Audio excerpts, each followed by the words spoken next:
कहानी की शुरुआत एक छोटी बच्ची को दिखाते हुए होती है जो एक चिट्ठी पर कुछ लिख रही थी, जिसमें वो लिखती है कि अब वो कभी नहीं बदलेगी और ना ही कभी बड़ी होगी। इतना लिखने के बाद वो अपने घर से बाहर आकर खड़ी हो जाती है और सूरज निकलने का इंतजार करती है, लेकिन जैसे ही वो ऊपर की तरफ देखती है तो उसकी आंखें हमें पीली दिखाई देती है। असल में वो बच्ची एक वैम्पायर थी। अब जैसे ही सूरज निकलता है और सूरज की रोशनी उस बच्ची पर पड़ती है तो उसका पूरा शरीर जलने लगता है, जिससे वो मर जाती है। इसके बाद हम देखते हैं कि दिन के समय पूरी दुनिया में कोई भी इंसान दिखाई नहीं देता है और पूरी दुनिया एक खाली जगह बन जाती है। अब ऐसा इसलिए हुआ क्योंकि 10 साल पहले एक इन्फेक्टेड चमगादड़ की वजह से पूरी दुनिया में प्लेग जैसी खतरनाक बीमारी फैल गई थी, जिससे ज्यादातर इंसान वैम्पायर्स बन चुके थे, जो अपनी भूख मिटाने के लिए इंसानों का शिकार करके उनका खून पीते थे। जिस वजह से पूरी दुनिया में इंसानों की पॉपुलेशन बड़ी तेजी से कम होने लगी और धरती पर सिर्फ 5% ही इंसान रह गए और बाकी सब वैम्पायर बन गए। अब क्योंकि वैम्पायर्स इंसानों का खून पीकर ही जिंदा रहते थे, इसलिए इंसानों की पॉपुलेशन कम होने से वैम्पायर्स की भूख मिटाने के लिए इंसानी खून की कमी होने लगी थी। इसलिए वैम्पायर रिसर्चर्स वैम्पायर्स की पॉपुलेशन का पेट भरने के लिए इंसानी खून के जैसे ही खून बनाने में लगे हुए थे। वहीं कुछ अच्छे वैम्पायर्स भी थे जो इंसानों को बचाने के लिए लड़ाई लड़ रहे थे, क्योंकि वैम्पायर्स द्वारा इंसानों को पकड़कर लैब में अपनी खून की जरूरत पूरी करने के लिए पाला और मारा जा रहा था।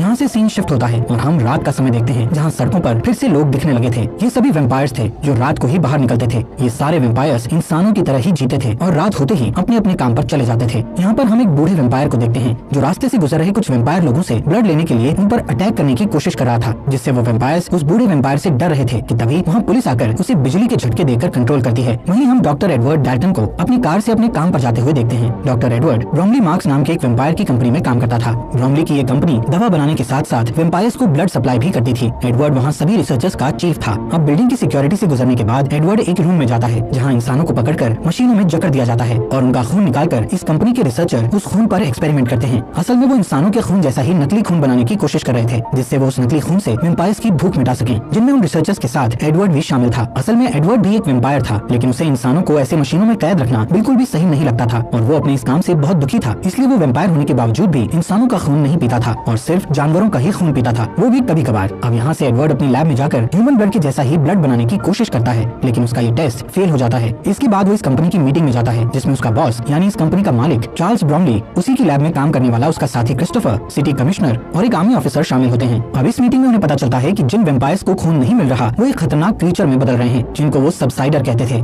इंसानी खून न मिलने की वजह से उनके कान लंबे और सर आगे से सिकुड़ गया था और इतना ही नहीं, उनमें सोचने की शक्ति भी कम हो रही थी। ये सबसाइडर्स खून के लिए वैम्पायर्स पर भी अटैक करने लगे थे। इसीलिए फिल्म की शुरुआत में वो बूढ़ा वैम्पायर खून न मिलने से इतना आक्रामक बन चुका था, क्योंकि वो सबसाइडर में बदल रहा था। अब क्योंकि धरती पर ह्यूमन पॉपुलेशन सिर्फ 5% ही बची थी, इसीलिए कंपनी का मालिक उनको कहता है कि हमें जल्द से जल्द इंसानी खून जैसा खून बनाना होगा, नहीं तो खून की कमी की वजह से बाकी वैम्पायर्स भी सबसाइडर बन जाएंगे। मीटिंग के बाद ब्रोमली एडवर्ड को कुछ पर्सनल बात करने के लिए अपने ऑफिस में ले जाता है। वहाँ सर्व की गई कॉफी को ब्लड के साथ मिक्स देखकर एडवर्ड कॉफी पीने से मना कर देता है। इसके बाद ब्रोमली उसे बताता है कि उसे कैंसर हुआ था, लेकिन वैम्पायर बन जाने के कारण वो ठीक हो गया। वो कहता है कि उसकी बेटी वैम्पायर नहीं बनना चाहती थी, इसलिए वो घर से भाग गई थी। ब्रोमली एडवर्ड को कहता है कि मैं जानता हूँ तुम इंसानों को बचाना चाहते हो, इसलिए तुम्हें जल्द ही ह्यूमन ब्लड जैसा ब्लड बनाना होगा। इसके बाद एडवर्ड अपनी लैब में चला जाता है और अपने साथी क्रिस्टोफर के साथ ये सारी बातें डिस्कस करता है। क्रिस्टोफर उसे हिचकिचाते हुए बताता है कि एक बंदर पर टेस्ट कर रहा हूँ और इस टेस्ट को आगे बढ़ाने के लिए मुझे कुछ और टेस्ट करने होंगे, जिससे शायद हम ब्लड बना सकें। कुछ समय बाद रिसर्चर एक कैदी पर टेस्ट शुरू करते हैं। वहीं ब्रोमली और कुछ ऑफिसर्स विंडो से इस टेस्ट को होता देख रहे थे। एडवर्ड उस इंसान के बॉडी में ब्लड का सब्स्टिट्यूट डालता है, जिससे पहले वो इंसान थोड़ा अच्छा महसूस करता है, लेकिन बाद में जब पूरा सब्स्टिट्यूट बॉडी में चला जाता है तो वो उल्टी करने लगता है और उसकी बॉडी चेंज होने लगती है और शरीर में छाले पड़ने लगते हैं। रिसर्चर उसे तुरंत पकड़ लेते हैं और एपिमोन नाम की दवा इंजेक्शन के जरिए उसकी बॉडी में डालते हैं, जिससे उसका हिलना बंद हो जाता है और बॉडी पहले जैसी हो जाती है। लेकिन इसके तुरंत बाद उसकी पूरी बॉडी एक्सप्लोड हो जाती है। उस रात एडवर्ड लैब से घर चला जाता है और रास्ते में अपनी कार में न्यूज देख रहा होता है, जिसमें ब्लड की रेशनिंग से होने वाले दंगों के बारे में बताया जाता है, यानी वैम्पायर लोग ब्लड कम दिए जाने की वजह से दंगा करने लगे थे। इसी बीच एडवर्ड के कान खुजलाने लगते हैं और वो आईने में अपने कानों को देखने लगता है जो लंबे और पॉइंटेड होने लगे थे। इस बीच ध्यान बटने की वजह से वो सामने आने वाली कार को नहीं देख पाता है, जिससे लास्ट मोमेंट में उसे कार घुमाकर रोकना पड़ता है, लेकिन वो दूसरी कार सड़क के किनारे लगे घेरे में टकरा जाती है। एडवर्ड हेल्प करने के लिए बाहर आता है, लेकिन उसके हाथ में एक तीर लगती है। तभी दूसरी कार से कुछ लोग बाहर आते हैं जो इंसान थे और उनके लीडर ऑड्री बेनेट थी, जिसके पास एक क्रॉसबो नाम का हथियार था जो उसे वैम्पायर से प्रोटेक्ट करता था। उसी ने एडवर्ड पर तीर चलाया था, लेकिन अचानक वहाँ पुलिस कार की आवाज आती है। एडवर्ड उन इंसानों से कहता है कि वो लोग उससे न डरे, क्योंकि वो बस उनकी मदद करना चाहता था। फिर वो उन लोगों को अपनी कार में बैठने को कहता है। थोड़ी हिचकिचाहट के बाद वो लोग मान जाते हैं। एडवर्ड अपनी कार का डे प्रोटेक्शन सिस्टम ऑन कर देता है, जिससे सारी विंडोज ब्लैक हो जाती है और जैसे ही पुलिस आती है वो अपने हाथ में लगा हुआ एरो निकाल लेता है। जब पुलिस वाला उससे इंसानों के बारे में पूछता है तो वो इंसानों की गलत डायरेक्शन बताकर कहता है कि वो लोग भाग गए हैं। कार में ऑड्री को एडवर्ड का आईडी बैज मिलता है, जिससे उसे एडवर्ड का पेशा और उसका डेट ऑफ बर्थ पता चलता है। जब पुलिस चली जाती है तो वो लोग कार से निकलते हैं और ऑड्री एडवर्ड को बर्थडे विश करती है। फिर वो सब चले जाते हैं। कुछ समय बाद एडवर्ड घर पहुंचता है और तभी सारे वेम्पायर्स के लिए एक अनाउंसमेंट होती है जो सनराइज के लिए वार्निंग देती है।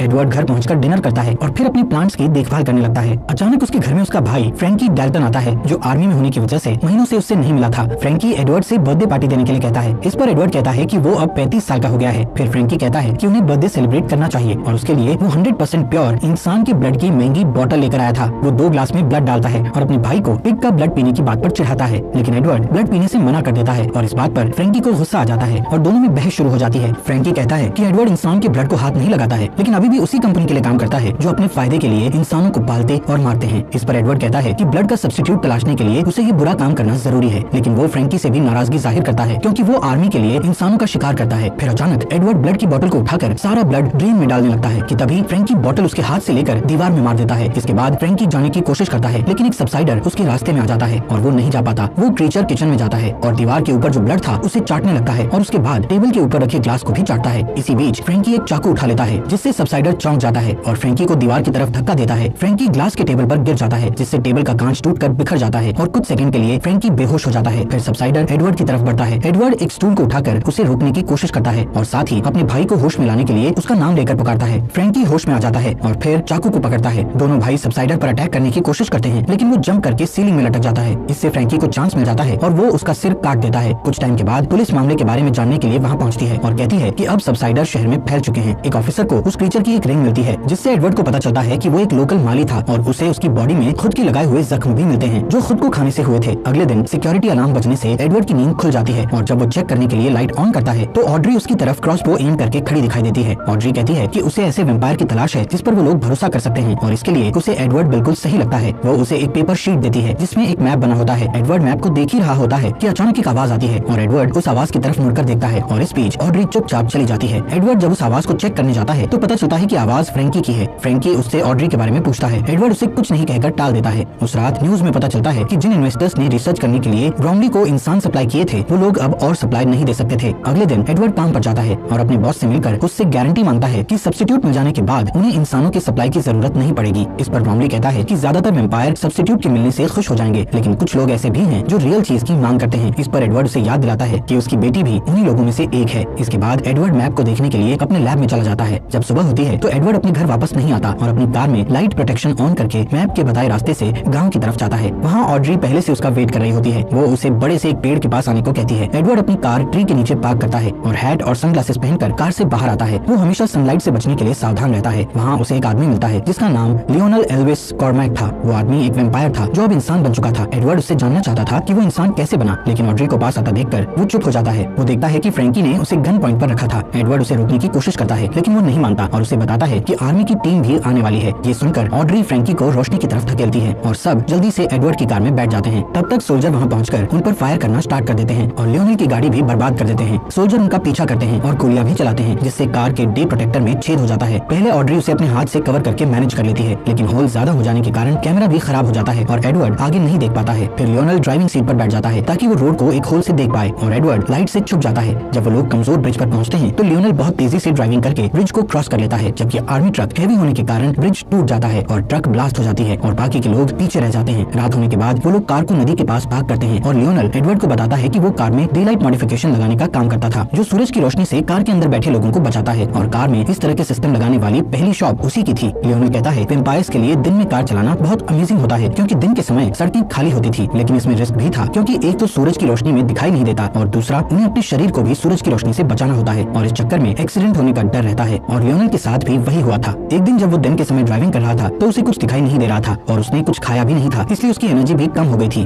और कार गलती से रिवर फेंस में टकरा गई थी। क्रैश की वजह से वो कार के साथ रिवर में गिर गया था और रिवर में गिरने से पहले कार में आग लग गई थी। जब वो रिवर से बाहर आया तब वो वापस इंसान बन गया था। उसकी बात पूरी होने पर ऑड्री एडवर्ड से कहती है कि वो भी सेफ्टी के साथ ऐसी ही सिचुएशन पैदा करे ताकि वो फिर से इंसान बन सके। दूसरी तरफ कंपनी में ब्रॉमली अपनी बेटी की कुछ पिक्चर्स देख रहा होता है, तभी फ्रैंकी वहाँ आता है। ब्रॉमली उसे कहता है कि अगर एडवर्ड तुरंत वापस आ जाए तो उस पर कोई केस नहीं लगेगा। इस पर फ्रैंकी कहता है कि ब्रॉमली उससे जो कुछ भी करने को कहेगा वो करने को तैयार है। इस बीच एडवर्ड और उसके साथी इंसान कार में अपने घर जा रहे होते हैं। एडवर्ड बार बार ऑड्री की नेक को देखता है। ऑड्री ये नोटिस करती है और उसके पॉइंटेड ईयर्स को देखती है तो समझ जाती है कि उसे खून की प्यास लगी है। फिर वो अपना हाथ काटकर उससे निकलने वाले ब्लड को एक कप में इकट्ठा करती है और उसे पीने को देती है। एडवर्ड पहले तो मना करता है, लेकिन जब ऑड्री उससे कहती है कि वो अपने आसपास के इंसानों को सेफ देखना चाहती है तो वो ब्लड पी लेता है। कुछ घंटों के बाद वो लोग एक पुराने अंगूर के बागीचे में पहुंचते हैं जिसे विनयार्ड कहा जाता है। वहाँ एडवर्ड की मुलाकात मुलाकात कुछ और लोगों से होती है, जिनका लीडर जार्विस नाम का आदमी होता है, जो बचे हुए इंसानों को ढूंढने में उनकी हेल्प करता है। घर के अंदर जाने के बाद वो वेम्पायर पॉलिटिशियन वेस टर्नर से मिलता है, जो ह्यूमन राइट्स के लिए लड़ता है और इंसानों की जान बचाने में हेल्प करता है। उधर कंपनी में ब्राउनली देखता है कि उसकी मशीन इंसानों से खाली हो चुकी है और अब वहाँ कोई इंसान नहीं बचा था। रिसर्चर एक ह्यूमन बॉडी को निकाल के लाते हैं, जिसमें से पूरा ब्लड निकाला जा चुका था और अब वो किसी काम का नहीं रहा था। यहाँ सीन शिफ्ट होता है और मेट्रो स्टेशन पर एक कॉफी शॉप को दिखाया जाता है, जहाँ एक आदमी शिकायत करता है कि उसकी कॉफी में ब्लड नहीं है। इस पर वहाँ काम करने वाली औरत कहती है कि उसे कॉफी में सिर्फ 5% ब्लड मिलाने का ऑर्डर है, लेकिन वो आदमी नहीं मानता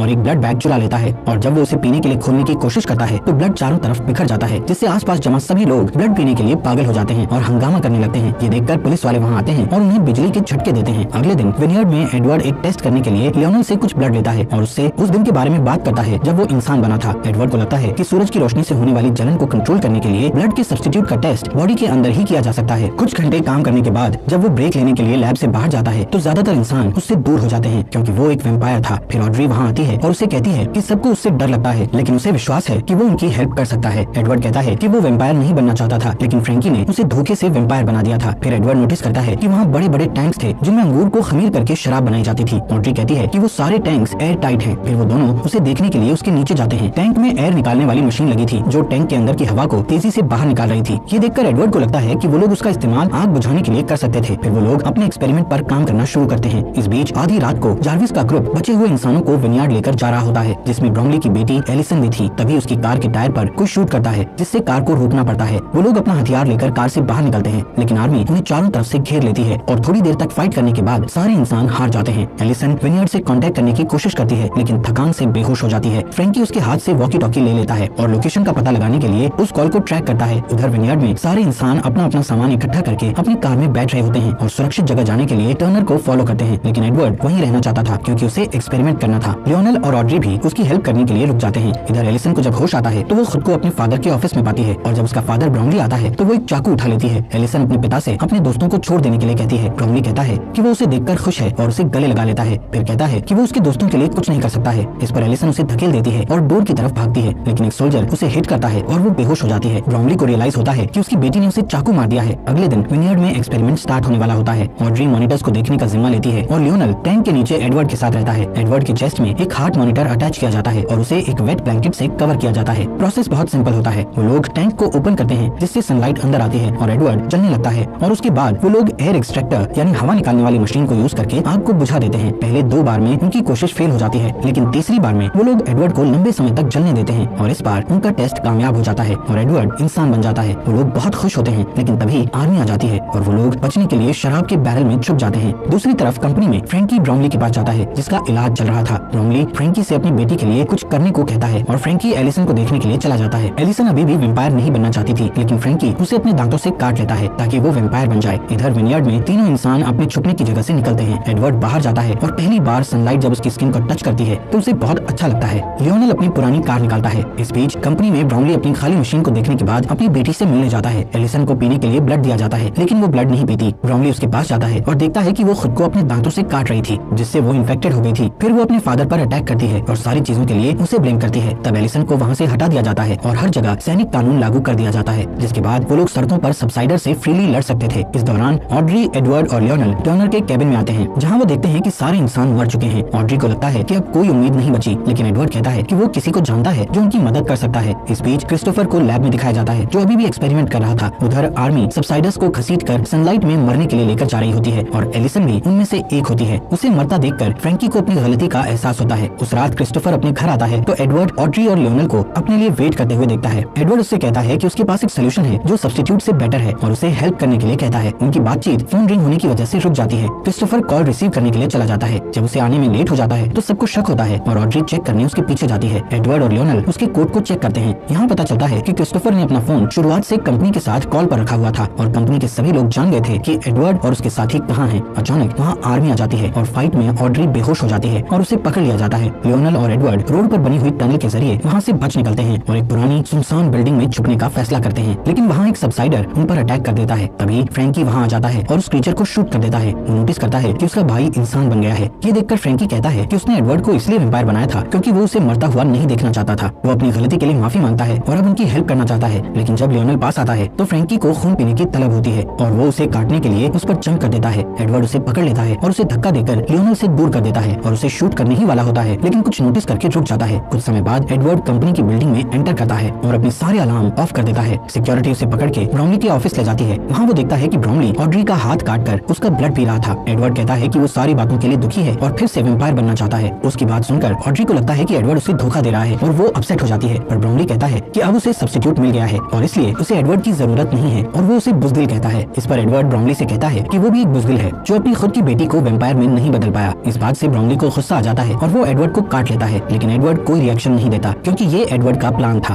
और ब्राउनली इंसान में बदलने लगता है। फिर एडवर्ड को याद आता है कि फ्रैंकी भी ऐसे ही ह्यूमन में बदल गया था। इससे पता चलता है कि जो वैम्पायर ठीक होकर ह्यूमन बन चुके थे उनका ब्लड ही सोल्यूशन बन गया था। इतने में ब्राउनली अलार्म प्रेस करके सिक्योरिटी को बुलाता है। तभी आर्मी ट्रक वहाँ पहुँच जाती है। सोल्जर अपनी गाड़ियों से बाहर आते हैं और डोर ओपन करके देखते हैं कि ब्राउनली चेयर में बंधा हुआ है। सारे वैम्पायर पागल हो जाते हैं और उसका खून पीकर अपना पेट भरने लगते हैं। इस दौरान ऑड्री और एडवर्ड कुछ हथियार लेकर नीचे आते हैं और बिल्डिंग से निकलने ही वाले होते हैं, लेकिन बहुत सारे सोल्जर आकर उनका रास्ता रोक देते हैं। इतने में एक कार ग्लास डोर को तोड़ते हुए अंदर आती है, जिसमें लियोनल और फ्रैंकी बैठे होते हैं। वो सोल्जर्स को हिट करते हुए एडवर्ड तक पहुंच जाते हैं ताकि उसे बचा सकें, लेकिन जल्दी ही उन सबको वापस घेर लिया जाता है। फ्रैंकी एडवर्ड को वहाँ से जाने के लिए कहता है और सारे सोल्जर उस पर जंप कर देते हैं और उसे खाने लगते हैं। एडवर्ड को अपने भाई की मौत पर दुख होता है। तभी सिक्योरिटी वाले ऑड्री को अपने साथ ले जाते हैं और एडवर्ड उसे बचाने सिक्योरिटी रूम तक उन्हें फॉलो करता है, जहाँ बहुत स्ट्रगल के बाद वो वैम्पायर 2 गार्ड्स को मार देता है और तीसरे गार्ड को मारने में ऑड्री की मदद करता है। इसके बाद वो सिक्योरिटी कैमरा में देखता है कि फ्रैंकी को खाने वाले सोल्जर इंसान बन गए हैं और जो सोल्जर बचे हुए थे वो ह्यूमन सोल्जर पर अटैक करने लगे हैं। इसके बाद एडवर्ड और ऑड्री लॉबी में वापस आ जाते हैं। सिर्फ कुछ ह्यूमन सोल्जर ही बच पाते हैं। इसके बाद क्रिस्टोफर आता है और कुछ सोल्जर्स को शूट कर देता है। फिर वो एडवर्ड और ऑड्री को भी शूट करने वाला होता है, लेकिन अचानक एक एरो उसके चेस्ट पर लगती है और वो मर जाता है। ये एरो लियोनल ने उन्हें बचाने के लिए चलाया था। फिर ऑड्री उसे हक करती है। एडवर्ड अपने भाई की बॉडी और सूरज की रोशनी को अंदर आते हुए देखता है। फिर वो तीनों लियोनल की कार में बैठ जाते हैं और एडवर्ड कहता है कि अब उनके पास क्योर है और वो अब सबको पहले जैसा कर सकते हैं। इसी के साथ ये मूवी खत्म हो जाती है।